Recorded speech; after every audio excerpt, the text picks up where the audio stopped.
श्री स्वामी समर्थ. नमस्कार. आपल्या यूट्यूब चॅनलवर तुमचं खूप मनापासून स्वागत करत आहे. तुमच्या मनातील सर्व चांगली इच्छा स्वामी महाराज पूर्ण करो ही स्वामींच्या चरणी प्रार्थना करते आणि आजच्या नवीन व्हिडिओला सुरुवात करते. उद्या वार आहे सोमवार, दिनांक आहे 11 ऑगस्ट. या दिवशी तिसरा श्रावणी सोमवार आलेला आहे.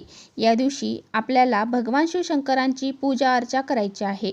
या दिवशी भगवान शिवशंकर हे जे आहेत तर ते पृथ्वी तलावरती भ्रमण करत असतात. म्हणजे त्यांचे जे शिवतत्व आहेत तर ते इतर दिवसापेक्षा अधिक प्रमाणामध्ये जागृत अवस्थेमध्ये असतात आणि त्यांची सेवा, पूजा, उपासना करणाऱ्यांना ते आपले भरभरून आशीर्वाद हे देत असतात आणि भक्तांच्या सर्व इच्छा मनोकामना ते पूर्ण करत असतात.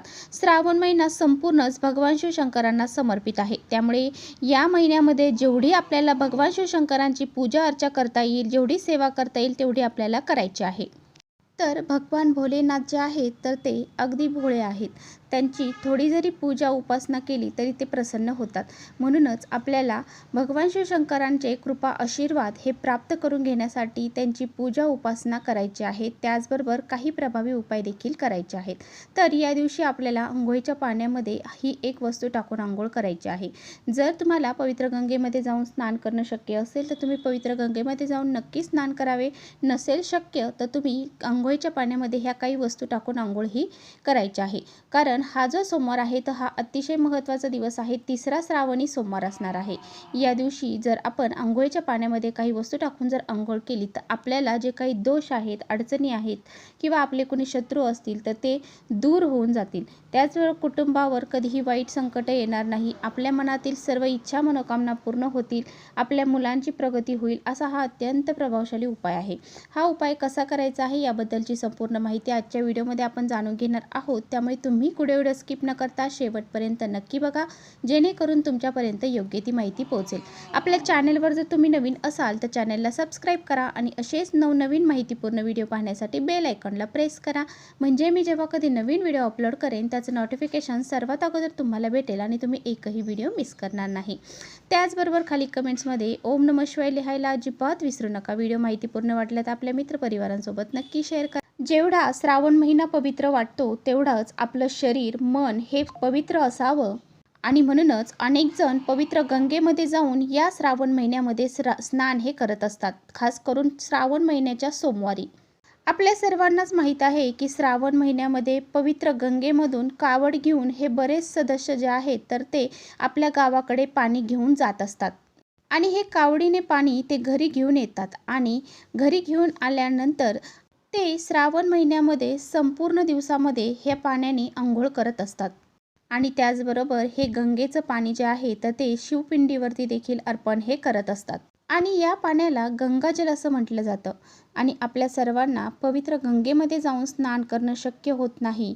मग आपण आपल्या अंघोळीच्या पाण्यामध्ये काही वस्तू टाकून जर अंघोळ केली तर आपल्यामध्ये असणारी जी नकारात्मकता आहे, काही वाईट दोष आपल्याला लागले असतील तर ते नष्ट होतात. त्याचबरोबर शत्रूची नजर दोष आपल्याला लागत नाही आणि त्याचबरोबर आपलं शरीर देखील शुद्ध होतं, मन देखील शुद्ध होतं.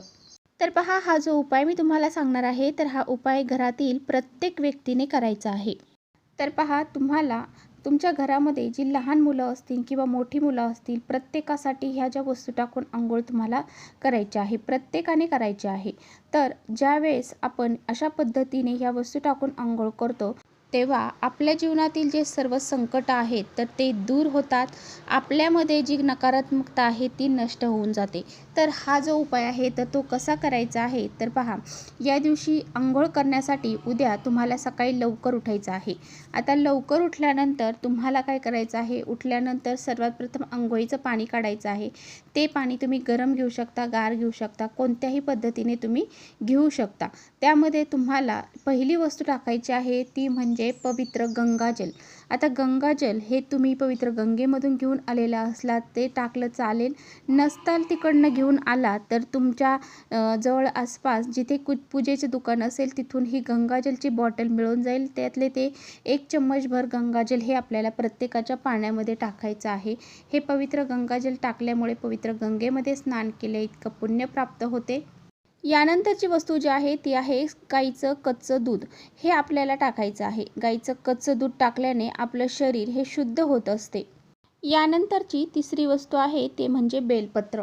तर बेलपत्र हे भगवान शिवशंकरांना किती प्रिय आहे हे आपल्या सर्वांनाच माहीत आहे.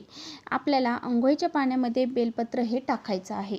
भगवान महादेवांचा आशीर्वाद आपल्याला प्राप्त होण्यासाठी बेलपत्र तुम्हाला अंघोळीच्या पाण्यात टाकून अंघोळ करायची आहे. या 3 वस्तू टाकून तुम्हाला अंघोळ ही करायची आहे.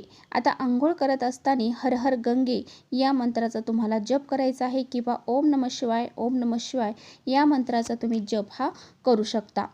तर पहा, त्यानंतर तुम्हाला अंघोळ करताना प्रथम मग भरून घ्यायचा आहे उजव्या खांद्यावरती, नंतर दुसरा मग भरून घ्यायचा आहे डाव्या खांद्यावरती, तिसरा मग भरून घ्यायचा आहे तो डोक्यावरती. अशा पद्धतीने तुम्हाला हे स्नान करायचं आहे. अंघोळ करताना अशाच पद्धतीने जर तुम्ही स्नान केलं तर तुम्ही केलेल्या उपायाचं फळ हे तुम्हाला पटकन मिळत असते. त्यामुळे अंघोळीचे नियम देखील आपल्याला पाळायचे आहेत. अंघोळ करताना जर आपण डायरेक्ट गुडघ्यावर किंवा डायरेक्ट डोक्यावर पाणी असं ओतायचं नाही, याचे दोष देखील आपल्याला लागले जातात. ज्यामुळे ज्या पद्धतीने सांगितले आहे अशाच पद्धतीने तुम्हाला अंघोळ करून घ्यायची आहे. त्यानंतर अंघोळ करून झाल्यानंतर स्वच्छ कपडे परिधान करायचे आहेत. या दिवशी पांढऱ्या कलरचे कपडे घालण्याला खूप जास्त महत्त्व आहे. त्यामुळे तुम्ही या दिवशी पांढऱ्या कलरचे कपडे घालण्याचा जास्तीत जास्त प्रयत्न करा. त्यानंतर तुम्हाला तुमच्या देवघरातील देवांची पूजा अर्चा करून घ्यायची आहे आणि 1 लोटा जल हे शुद्ध पाण्याने भरून तुम्हाला शिवपिंडीवरती अर्पण करायचं आहे. आता तुम्ही शिवमंदिरामध्ये जाताना फक्त 1 जल पाण्याचं लोटा भरून घेऊन गेले तरी चालेल, परंतु त्याबरोबर तुम्ही पांढरी फुलं, भस्म, त्याचबरोबर बेलपत्र यासारख्या वस्तू देखील घेऊन जायच्या आहेत. आणि आपल्याला या दिवशी हिरवे मूग जे आहेत तर ते शिवपिंडीवरती शिवामूठ म्हणून अर्पण करायचे आहेत. त्यामुळे हिरवे मूग देखील तुम्हाला सोबत घेऊन जायचे आहे. तिथे गेल्यानंतर तुम्ही 1 दिवा प्रज्वलित करायचा आहे. त्यानंतर धूप अगरबत्ती लावून तुम्हाला हे 1 लोटा जल अर्पण करायचं आहे शिवपिंडीवरती. त्यानंतर तुम्हाला भस्म, चंदन हे भगवान शिवशंकरांच्या पिंडीला लावायचं आहे आणि पांढरी फुलं त्याचबरोबर हे बेलपत्र तुम्हाला अर्पण करायचं आहे. त्यानंतर हे जे मूग घेऊन गेलेले आहात तर हे उजव्या हातात घेऊन तुम्हाला मुठीच्या साह्याने त्या शिवपिंडीवरती थोडंसं पाणी टाकत अर्पण करायचे आहेत. अशा पद्धतीने तुम्हाला हा जो उपाय आहे तो करायचा आहे आणि तुमच्या मनामध्ये जी काही इच्छा आहे तर ती भगवान शिवशंकरांना सांगायची आहे. आता पहा, बरेच जण शिवपिंडीवरती बेलपत्र अर्पण करतात, परंतु ते सोमवारच्या दिवशी बेलपत्र तोडतात. परंतु आपल्याला सोमवारच्या दिवशी चुकूनही बेलपत्र तोडायचे नाही. त्याचबरोबर शिवपिंडीवरती तुम्हाला हळद कुंकू अर्पण करायचं नाही. बऱ्याचशा गोष्टी ह्या आपल्या हातून कळत नकळत घडत असतात आणि आपल्याला काही वेळेस ह्या गोष्टी माहीत देखील नसतात. तर ह्या 2 गोष्टी देखील करायच्या नाही. त्याचबरोबर शिवपिंडीवरती तुम्हाला चुकूनही तुळशीपत्र अर्पण करायचं नाही. शिवाला तुळशीपत्र चालत नाही, त्यांना बेलपत्र चालते. अशा पद्धतीने ह्या ज्या गोष्टी आहेत तर त्या तुम्हाला अवश्य करायच्या आहेत. तर चला, इथेच थांबवते माझा व्हिडिओ थोडा जरी आवडला असेल तर नक्की लाईक करा. चॅनलवर नवीन असाल तर चॅनलला सबस्क्राईब करा. परत भेटूया अशा छानशा व्हिडिओसोबत. तोपर्यंत श्री स्वामी समर्थ.